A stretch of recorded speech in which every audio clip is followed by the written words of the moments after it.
Hello and welcome to my Kingdom Hearts 3 Remind stream. I will be playing the game for the first time,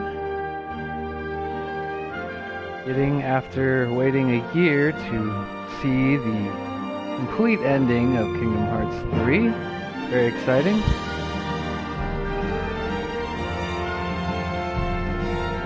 And along the way, I'll probably carry on a bunch about the Kingdom Hearts series and the mythology and what might be ahead for the series and how things all tie together. And I'll be trying to refresh my memory of Kingdom Hearts 3 since it was a year ago the game released. The last couple of days as I've been preparing for this release, I rewatched some of the cutscenes. The update that came out a couple of days ago changed some of the cutscenes in the game. Little subtle changes, most of them, but some of them changed the quality of the graphics. Some of them changed little tiny pieces of character interaction and so on.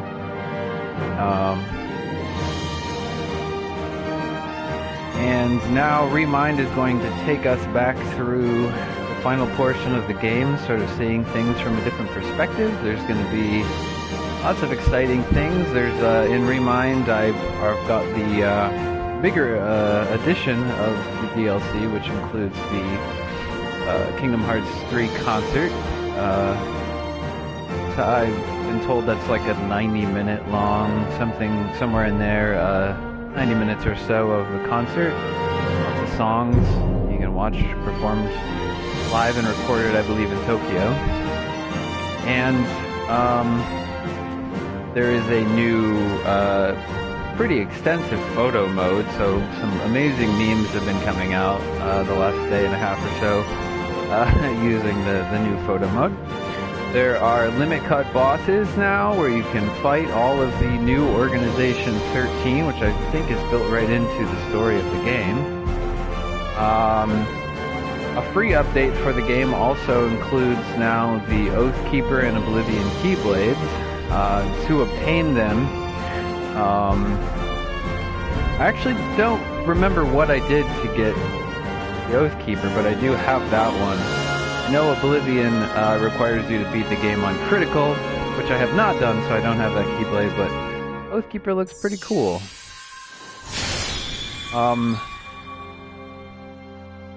I earned the Platinum, finally, just a couple of days ago, for Kingdom Hearts 3. Got my character up to, he's up to level 99 with the Ultima weapon and all of that. All of the characters have their ultimate weapons. I synthesized at least once everything in the game, and so on and so forth, which is good preparation for...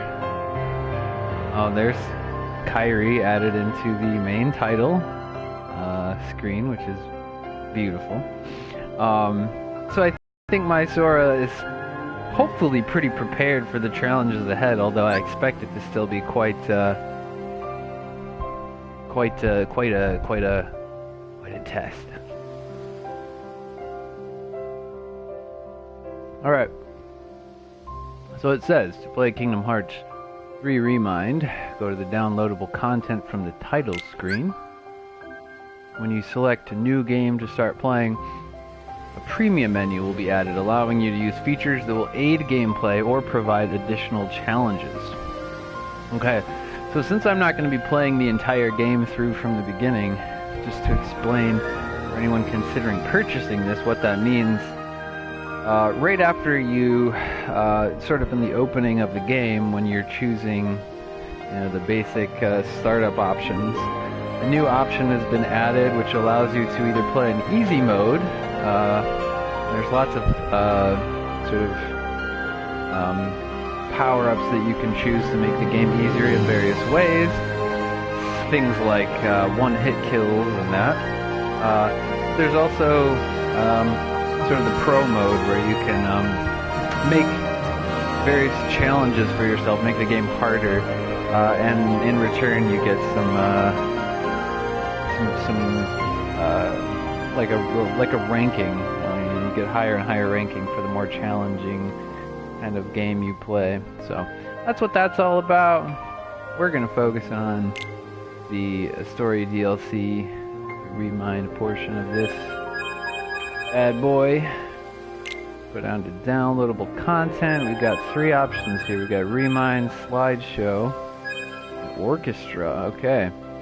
So, Slideshow looks like you can create a movie using the photos you've taken. That sounds fun, especially with the new photo mode that they've got introduced. Check out Orchestra real quick and see. Alright, so it says this is a blocked scene, so I can't include any of this in the stream. Hopefully you can still hear me. But it looks like I'm seeing there's 19 tracks from the world of Tres orchestra concert. That's pretty cool. So go back and enjoy all of the music recorded live, played by an orchestra. So that's what that is. Alright, so should be back to visible screen again. Let's check the slideshow option out real quick, see what that does. Introducing slideshow. Create slideshow movies using photos you've taken. Movies can be created simply by choosing what you've created, and cool. Alright, so you can create a slideshow here and you can load one up. Alright. So I'll mess with that a little bit later, once we get some sweet new Remind photos going. Maybe we can invent our own little Kingdom Hearts storyline to go along with the crazy things you can do in this photo mode.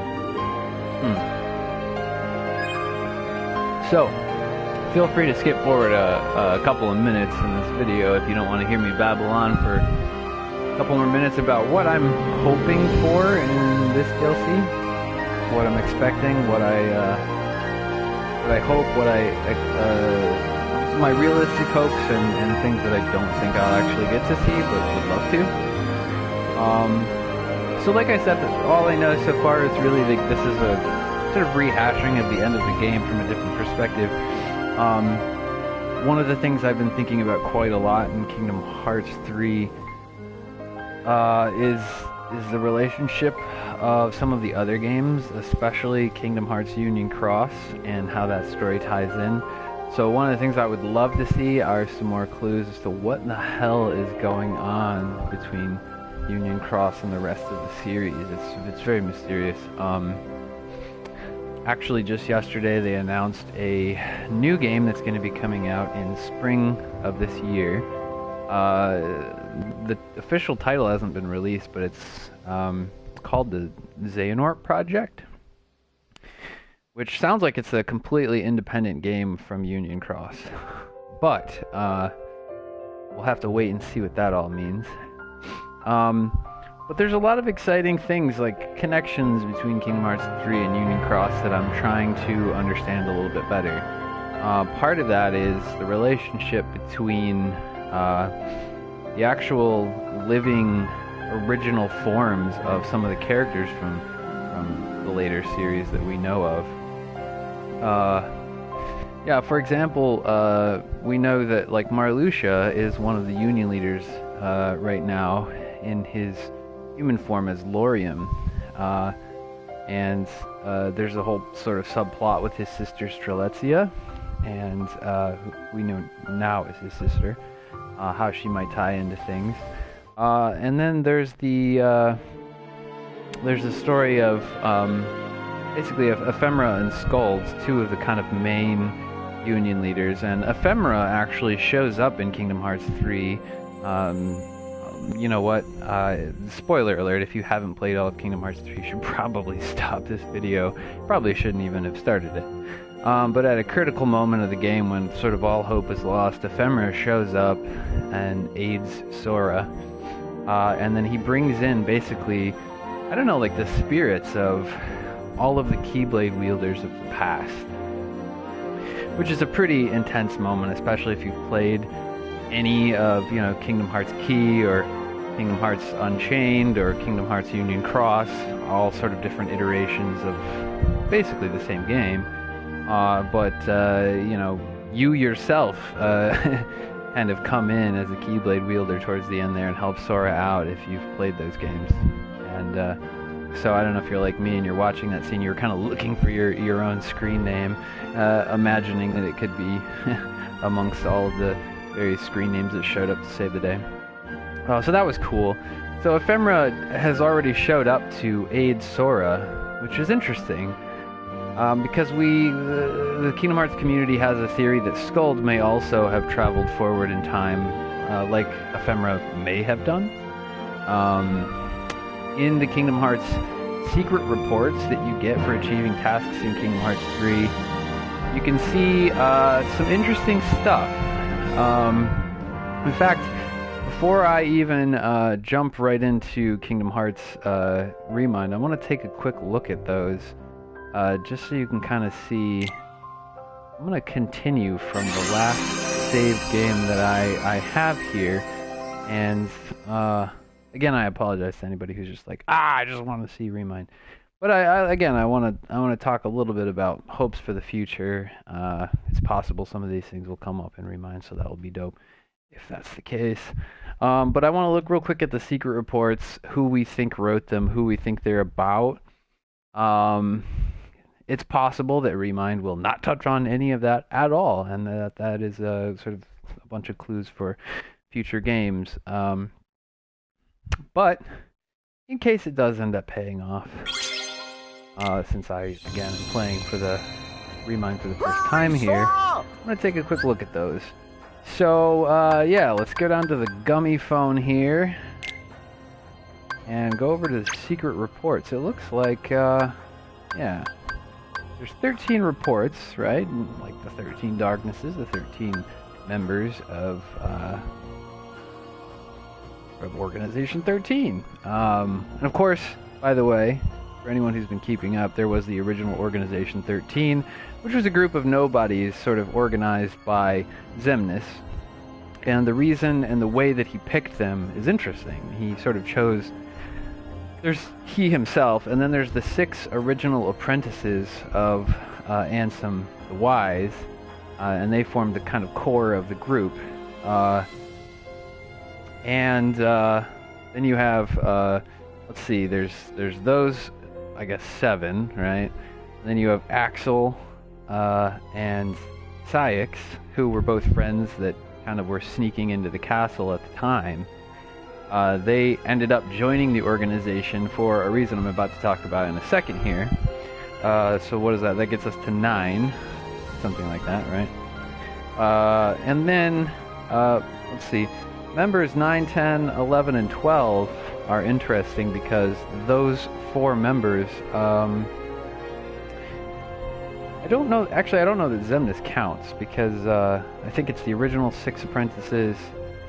Axel and Saïx, and then 9 through 12, which is, there's a big mystery about those 4, because in Kingdom Hearts 3 there's a whole cutscene where we see them kind of come back, and Xemnas says basically, yes, I chose, the 6 original apprentices. Why do you think I chose you? And it has something to do from the, with the deep past. So, let me think about who are the 4. So we know Larxene is one of them, and Marluxia. Larxene and Marluxia together tried to basically hold an uprising against Xemnas back in the old days at Castle Oblivion. It kind of fell apart. So they find it kind of strange that, Xemnas would be willing to even bring them into the new Organization 13 and so on. But like he says, maybe there's a deeper reason. Now the thing about Marluxia and Larxene both is, again, we know that they were there in the time of Kingdom Hearts Union Cross. Both of them have been seen in their human form in that game now. We know Marluxia is Lauriam, and we know that Larxene is Elena. Elena hasn't played a giant role in the story, but Lauriam is, like I said, one of the 5 leaders of the new 5 main factions in the game. The other 2 are Demyx, who's kind of like always getting sidelined and benched and so on, and Vexen, I believe. Vexen, the scientist. Well, let's see. Maybe Vexen was one of the original 6. Who am I missing? Oh, I'm sorry. It's not Vexen. It's Luxord, the gambler. All right. So, anyways, these 4, 9 through 12, there seems to be some kind of mysterious purpose involved with them. Hopefully, we'll learn more about that in the near future. We shall see. Who are they really? So there's no sign that Luxord was so far in Union Cross, but who knows? He may show up. And Demyx, I mean, he's basically the most useless member of Organization 13. Yeah, he always gets benched and sidelined. He's literally, I think, the only member of the original Organization 13 who had the opportunity to join the new 13, and he basically got kept out of the ranks by Xemnas. They chose instead a replica, a new version of replica Riku that Vexen created, and he's basically taken Demyx's spot on the roster.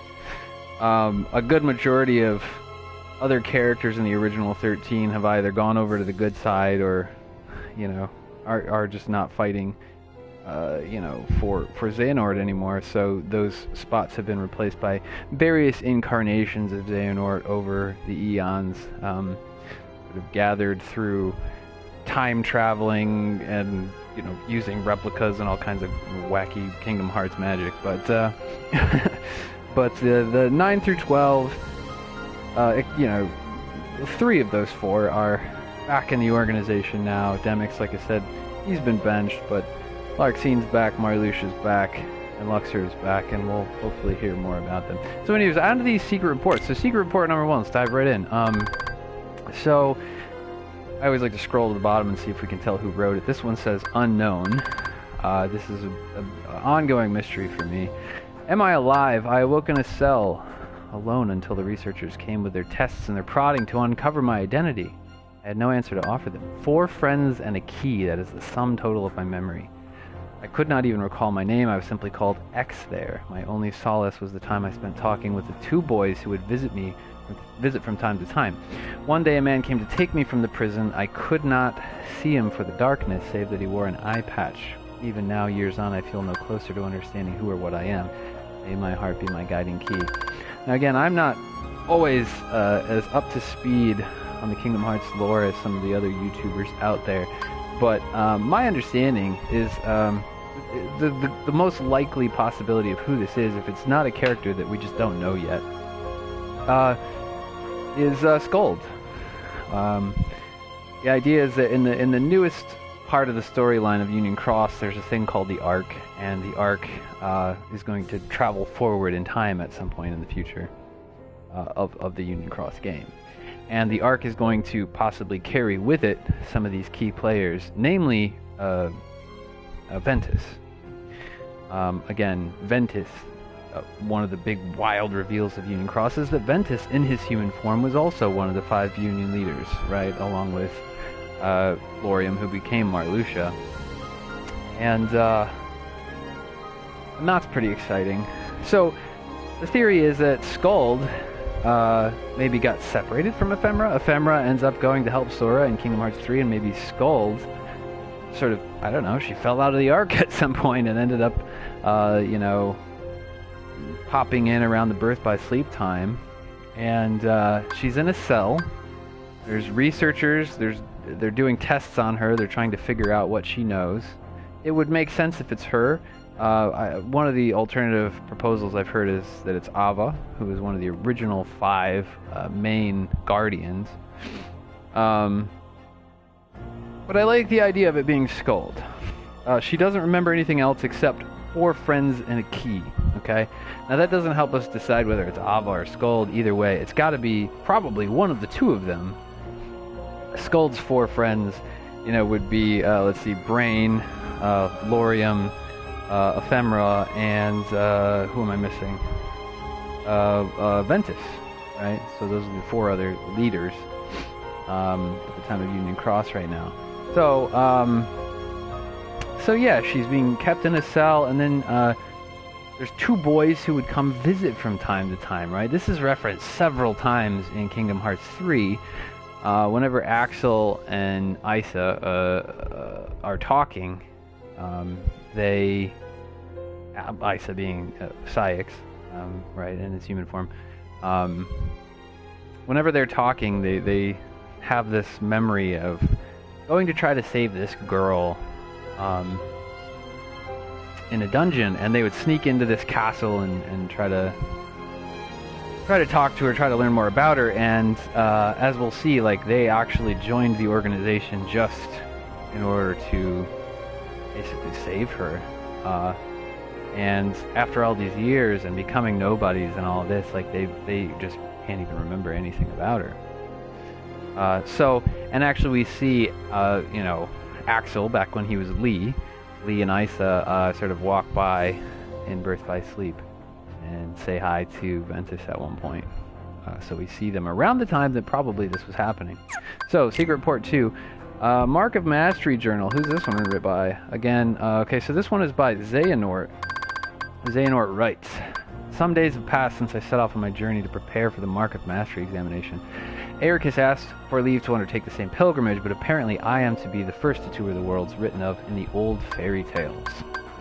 Till a few short years ago, I'd known only my world, the speck of land surrounded by sea."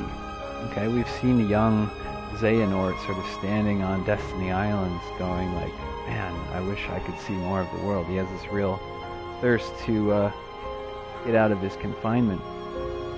But how I dreamed of, yearned for the world beyond, and granted guidance from the future, I left that nest behind. Okay, and what he means here by guidance from the future is literally future Xehanort traveling back in time and gathering the various versions of himself. So that brown hooded figure that we see in the very first Kingdom Hearts game ever, like tucked away in the little secret place on Destiny Islands, brown hooded figure who's got mysterious things to say to Sora. This is Xehanort time traveling, gathering his older selves. So by that time traveling Kingdom Hearts magic, Xehanort's able to write in his report here, "Granted guidance from the future, I left that nest behind. As I treated the path to my master's side, I came in contact with darkness in many forms I knew even then, as by instinct. Terrifying as its power was, it could be harnessed, mastered. Ericus is a blue blood, descended from the very first masters in the Age of Fairy Tales. But I did not come this far to indulge in adulation. I will be his peer, his equal. And to do that, I must learn to wield the power born from both darkness and light in proper balance." Now, this is kind of interesting. I guess I had never even wrapped my mind around this, that Ericus is descended from the first masters in the Age of Fairy Tales. So that's interesting, like who his ancestor might be or how he's connected again to Union Cross. We shall see. Secret Report 3. Now we're looking at another report by Xehanort called Experiments of the Heart, Notes on Subject X. Excerpt 1, so again, Subject X, probably going to be Skuld. Subject was found in the central square shortly after dawn, female, approximately 15 years old. This is one reason why people think it might be Skuld as opposed to Ava, because Ava's a bit older and Skuld is closer to 15. After 7 days' observation, she spoke her first words, but could not provide a name. Subject exhibits signs of profound amnesia and displays concern about which world this is. Her words suggest that she departed her homeworld with others, though she cannot recall the names of her erstwhile companions. All efforts to explore those memories met with a rejection response. After his initial experiments on me, Ansem the Wise ceased his research into the heart. His hand stayed by some fear I cannot fathom. Yet this new subject is like me, devoid of memories. She is the perfect sample upon which to continue my master's work. She, too, could benefit from it. By traversing the heart, we have a direct path into memory. I myself have begun to reclaim my lost past thanks to these very experiments. Who is she? Whence has she come? These are questions no scientist could ignore, and the words she muttered, "May your heart be your guiding key." And there is some evidence that it could be Ava in those words, right? Because I believe there's a conversation Ava has at one point with the Master of Masters where he kind of tells her those words, but who knows? I don't think Ava was 15 years old, you know? So, again, this continues excerpt 2. Xehanort continues writing. Subject's memories have not returned and our conversations remain less than lucid. What fragments can be gleaned evoke a bygone world like one out of fairy tales. As improbable as it seems, the question may not be where she has come from, but when. If she truly has crossed through time, the prospect of probing her heart is all the more compelling. My pilot studies used a handful of subjects, but none possessed the fortitude to endure them. Ultimately, all suffered mental collapse. I knew it would be a heavy blow to lose a subject as unique as she.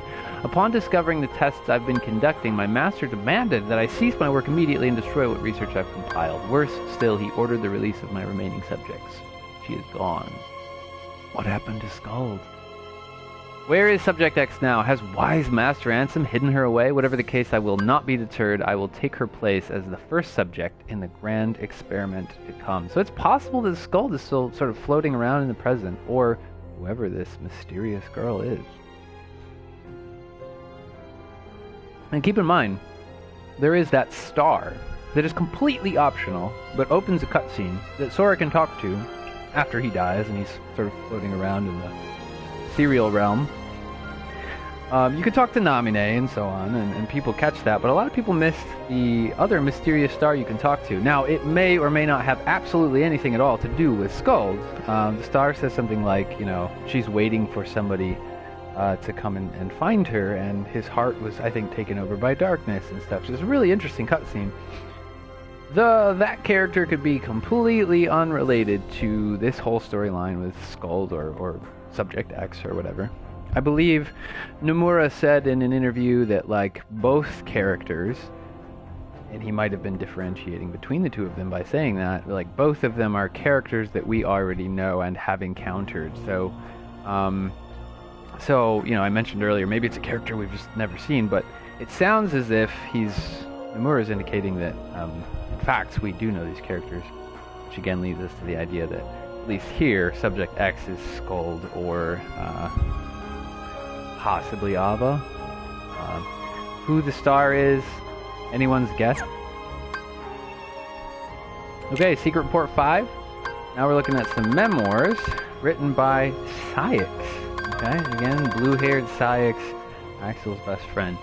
The castle was a wonderland to us children. Within its walls, Ansem the Wise conducted his research, and the fruits it bore allowed everyone outside to live in peace and happiness. That alone was enough to stoke our interest, though not all the rumors that escaped its walls were so benevolent.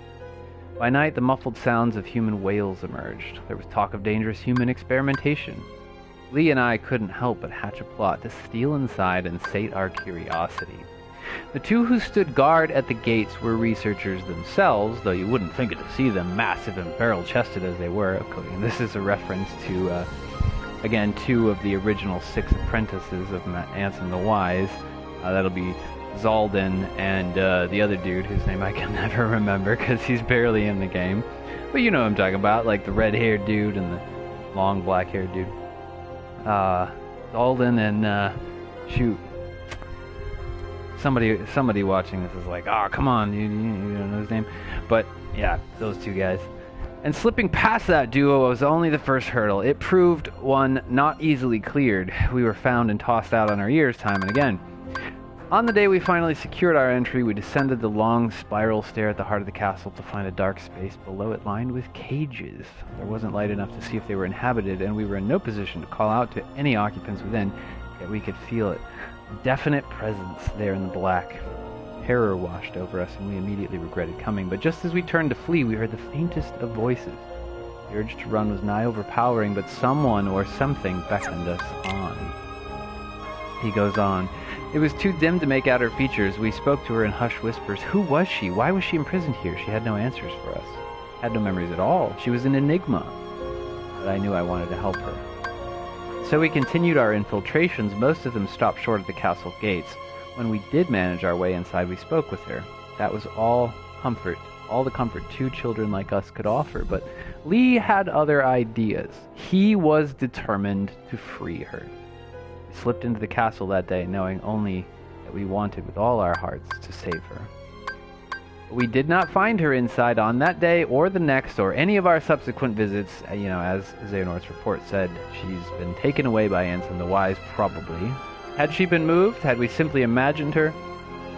Lee and I knew there was only one way to be certain, and so we stand before the castle gates today, not as trespassing children, but in order to become Ansem the Wise's newest apprentices. Secret Report 7. Alright, now we've got a report written by Vexen, again, the scientist of the organization, the one responsible for creating all the replicas. So he writes, on the replica program and reanimation. Following my erasure and my recompletion as a human, I did not awaken right away. Perhaps the damage was exceptionally great. Even after waking, I remained in bed pondering my next course of action. In my work on the replica program for the organization, I produced some 20 vessels.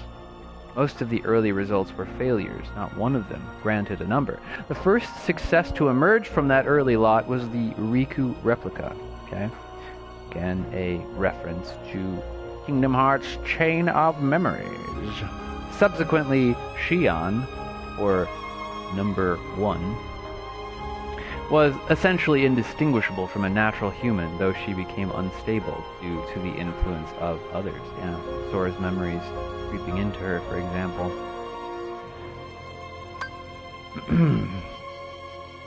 Yeah. So using those two as my foundation, I worked to construct a number of nigh-perfect replicas. Just as they neared completion, my efforts were cut short. I suspect Xehanort aims to use both the initial lot as well as the unused replicas from my later work.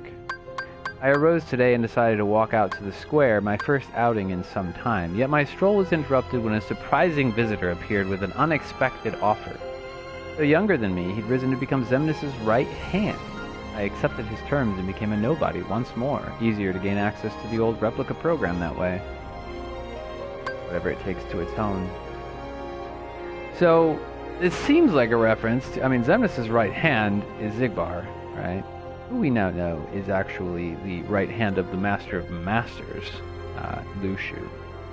Xigbar Braig, as his human name was, that was one of many, many incarnations over a millennia, of Luxu, the right hand of the apprentice. The big reveal at the end of Kingdom Hearts 3.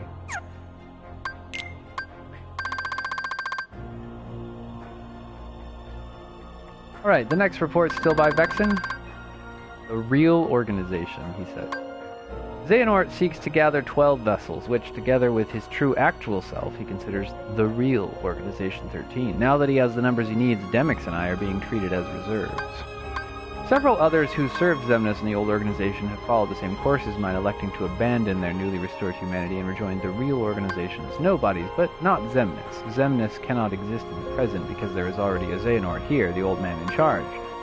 The old man's humanity prevents his heartless and nobody, others vanquished in the past, and his younger self from being denizens of this time. To circumvent this, Xehanort is using the prototype replicas I created in the past as containers, plucking his other selves' hearts from the time they existed.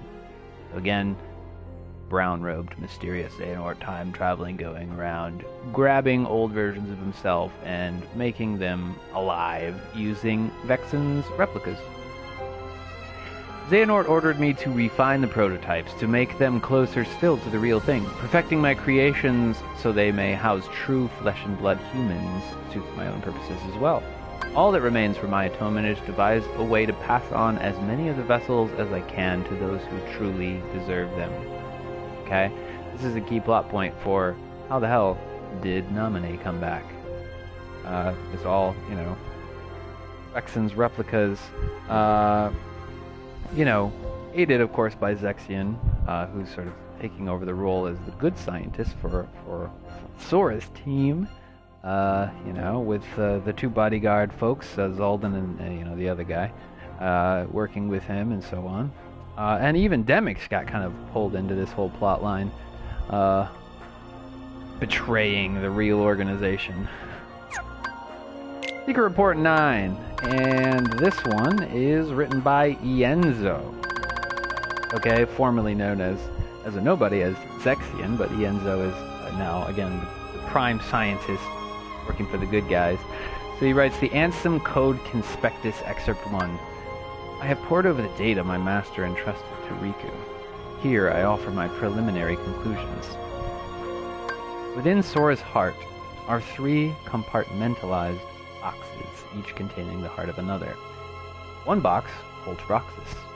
Another holds a second heart that has been with Sora nearly as long. The third has held its heart for much longer.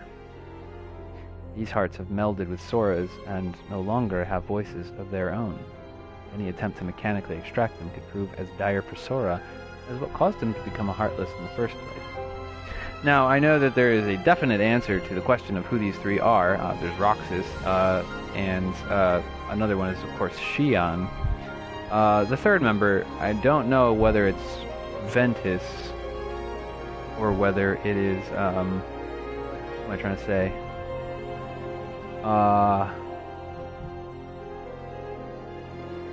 Yeah, is it Ventus? I don't really know. First, a vessel for each heart must be readied. And I don't think it's Ventus. I think Ventus was sort of hidden away in the Chamber of Waking or whatever, and that was part of the plot of Kingdom Hearts 3 that I'm foggy on. Naminé could be the third option as well, although from what I understood, Naminé was sort of housed in Kairi's heart. So anyway, these are the 4 players that all need a body again. Roxas, Ventus, Naminé, and Xian. Maybe Ventus already has a body, I'm not sure. First, a vessel for each heart must be ready, then a spark of some sort is required to induce its waking. Obviously, the ideal solution is to restore each heart to its own body, but whatever the case for the 2 unknown individuals, Roxas possesses no such thing. She was a nobody. Same is true for Naminé, who we believe resides in Kairi's heart. Okay, so there's confirmation. Naminé is not in Sora. Still, if alternate bodies can be secured for them, all their hearts require to be awakened is that spark. People they cared for and who cared for them, who can show them the way home.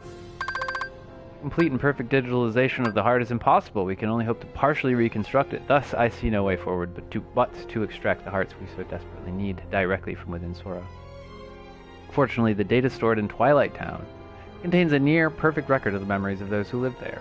And for Roxas and Naminé especially, this is crucial.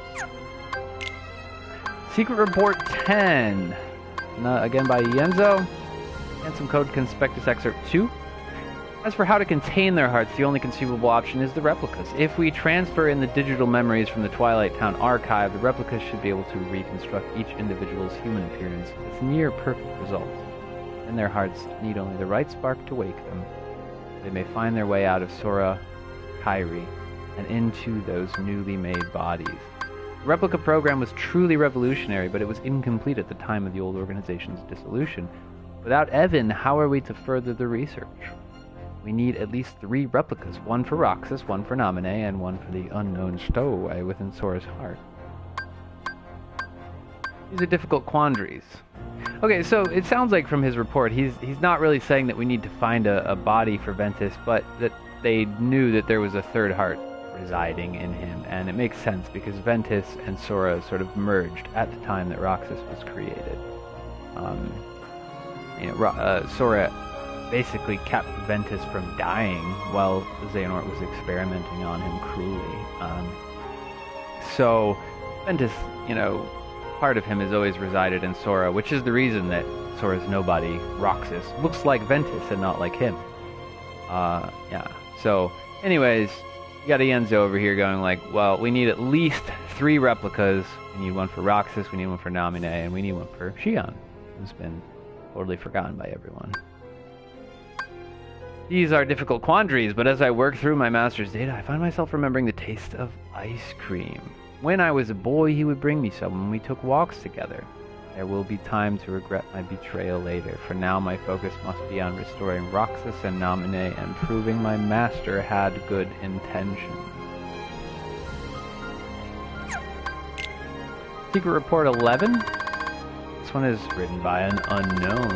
You can figure out who it is. Observations Excerpt 1. I have seen it through. The Keyblade War unfolded exactly as written on the lost page. Now the Keyblade the Master entrusted to me must be bequeathed to another. So we immediately know now this is Lushu, the right hand of the Master of Masters. Lost page of the Book of Prophecies.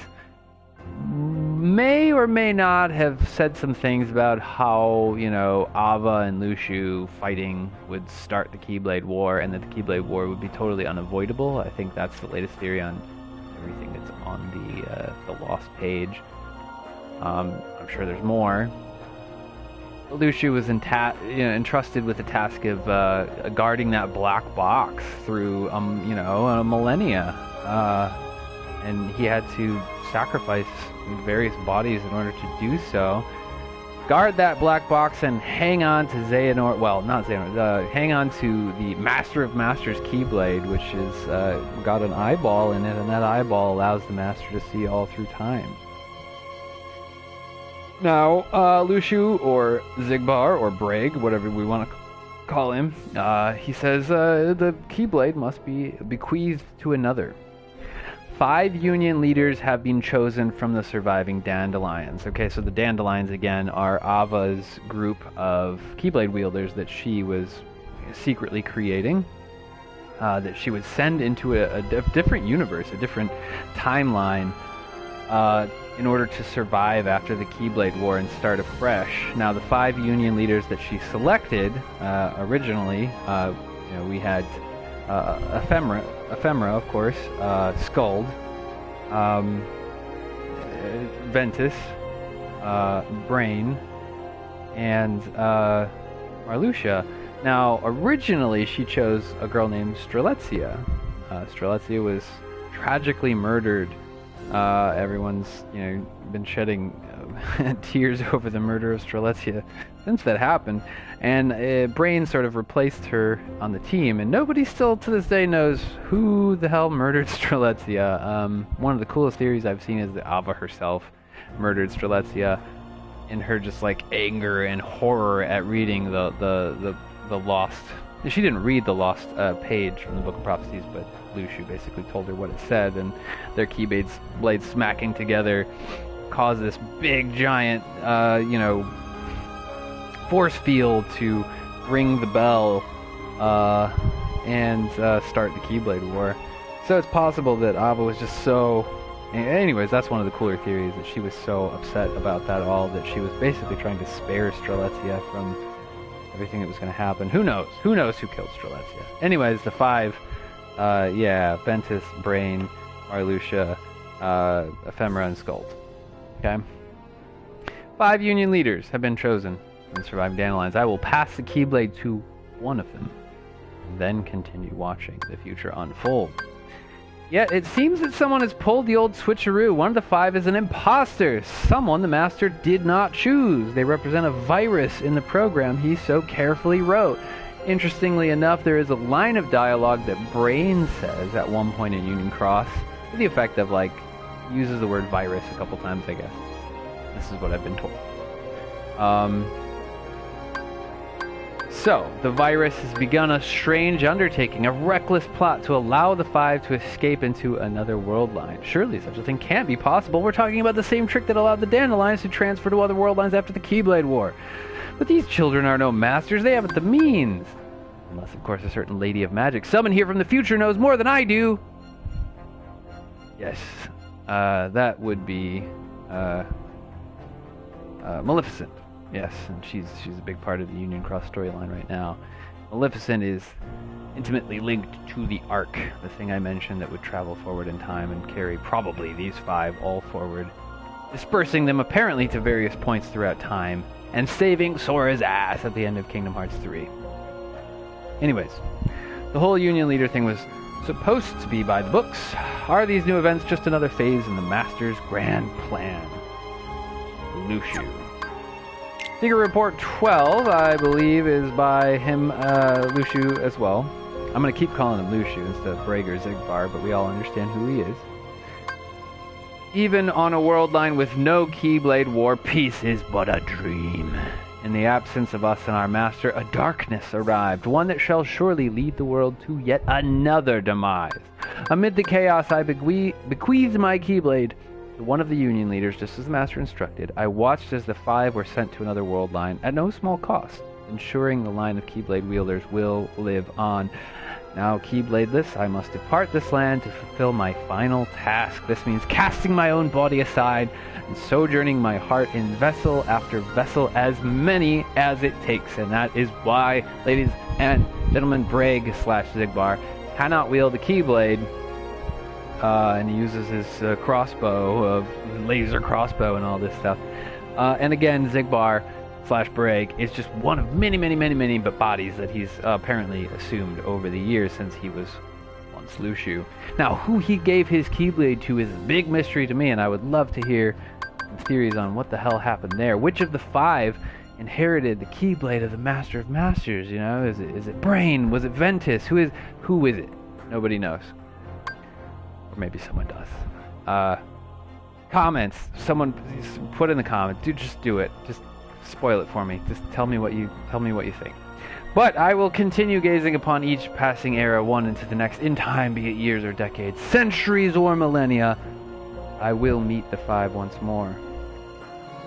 Now, it's interesting that at the end of Kingdom Hearts does meet, 4 of the 5 original Guardians, right? They all come strolling out of the desert, and they're like, "You summoned us here?" You know, he's got the black box sitting by him. And then he pulls off his thing, and he's like, "Ha-ha! I'm Xigbar." Well, sort of. I'm Lushu, you know, yada yada. So, that's interesting. I don't know if he's talking here about the 5 original Guardians, or the 5 new Union leaders chosen from the Dandelions. It sounds like he's talking about the latter, but not clear. Somewhere in this cyclical history of bequeathings, a chosen one will appear and reenact the Keyblade War. When this scapegoat arrives and takes my Keyblade in hand, that will be the time to take the stage and finish my role. So presumably he's talking about Xehanort inheriting Keyblade of the Master of Masters, because of course it is the same Keyblade. And, you know, he takes the Keyblade in hand, and that will be my time to take the stage. So Xigbar rises up the ranks and becomes the second-hand man to Xehanort himself. And he says at last, the lost masters will awaken. Secret Report 13 and final. Again, written by Lushu. Observations Excerpt 3. It seems this body, this name, will be my last. He means the body of Xigbar, right? The lives I have lived over the ages could fill volumes, but for now I must focus on what matters the most. Keyblade has been successfully passed down generation to generation, and it seems a Keyblade master devoted to the darkness may finally arise. Until now I have watched over the course of events from a distance. Perhaps the time has come to intervene. I need only play the role of a fool, desirous of the Keyblade's power. I will don the mask of his ally in order to keep watch over my Keyblade from close by. The gazing eye, a Keyblade forged from the eye of the Master of Masters. He passed it to me, as I have to others. Through it he can see the future, all that will ever come to pass. Spanning the ages and body after body, life after life, my task has been to keep vigil over the eye as it passes from hand to hand. It has been a long time, longer than I can express. But now, at last, the Keyblade War has begun, and Kingdom Hearts will open, a true and complete Kingdom Hearts, born of the clash between darkness and light. I will soon be reunited with my old companions, and in that moment, my long vigil will reach its end. He will return. Alright? Anybody's guess, but my old companions seem to mean the other Guardians that he meets up with at the end of Kingdom Hearts, and he will return seems to me like he's talking about the Master of Masters. And what the hell is in that box? We shall see. So that's all that we know from the secret reports. Thanks for putting up with that whole bit of history lesson. So, yeah, pretty interesting stuff, man. Pretty interesting. Yeah, so I'm gonna actually stop this first video there and go on to the next one if you haven't already. And if you want to see the beginning and the first part of Kingdom Hearts Re Mind. Thanks for watching!